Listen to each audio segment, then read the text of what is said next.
7 वर्षांनंतर आईवडिलांची झाली मुलाशी भेट। AHTU आणि LCB टीमची संयुक्त कार्यवाही। पोस्टे पिंपळेनर गुरण 143/2023 कलम 373 भागवीमधील अल्पवयीन मुलगा राजू काकासाहेब माळी वय 16 वर्ष 2017 चे हा घरातून निघून गेला होता।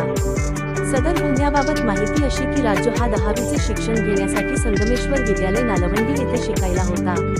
त्याची राहण्याची सोय नसल्याने तो शिक्षक ज्ञानेश्वर राऊत यांच्या घरी राहत होता।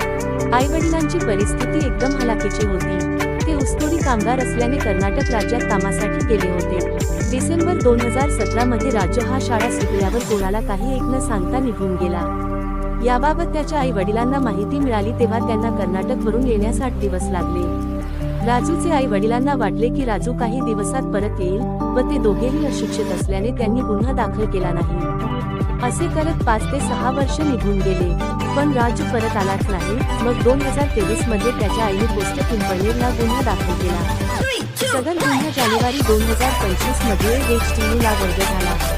PSI पल्लवी जाधव यांनी AHTUचा चार्ज घेतल्यावर सदर गुन्ह्याच्या फाईलचे बारकाईने अवलोकन केले आणि तपासास सुरुवात केली।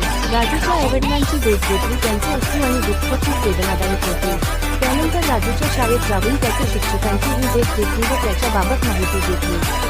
त्यानंतर मागचे 5 वर्ष गुन्हा का दाखल झाला नाही म्हणून शिक्षक ज्ञानेश्वर राऊत यांची भेट घेतली। कारण सदर शिक्षकाच्या घरी राजू राहत होता। एखादा मुलगा आपल्या ताब्यातून निघून गेल्यावर त्याने गुन्हा दाखल का केला नाही? त्यांनीच राजूचे काही बरे वाईट तर केले नसेल ना असा संशय PSI पल्लवी जाधव यांना आला। मग PSI पल्लवी जाधव यांनी पोलीस अधीक्षक नवनीत कॉन्वत यांची भेट घेऊन गुन्ह्याबाबत सर्व माहिती सांगितली व सदर शिक्षकावर संशय असल्याबाबतही सांगितले। सरांनी सांगितले की तुम्ही पुढील तपासात LCB ची मदत घ्या व तसा आदेश त्यांनी कोणी शिवाजी बंटेवाड LCB यांना दिला। कोणी बंटेवाड सर यांनी PSI पल्लवी जाधव यांच्या मदतीसाठी PSI श्रीराम खटावकर यांना आदेश दिला। त्यानंतर दोघांनी मिळून तपास सुरू केला। सदर शिक्षकाकडून काही एक माहिती मिळाली नाही।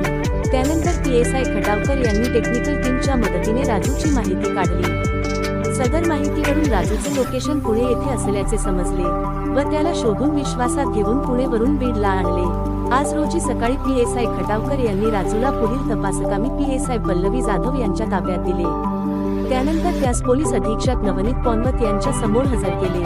त्यावेळी तेथे राजूचे आई वडीलही हजर होते। त्यांच्यासाठी ही विशेष भेट सरांनी घडवून आणली। सदर कार्यवाही पोलीस अधीक्षक नवनीत कॉन्वत, अप्पा पोलीस अधीक्षक सचिन पांडकर, पोलीस शिवाजी बंटेवाड यांच्या मार्गदर्शनाखाली पोलीस उपनिरीक्षक पल्लवी जाधव, पोलीस उपनिरीक्षक श्रीराम खटावकर, पोलीस हवालदार असित शेखर,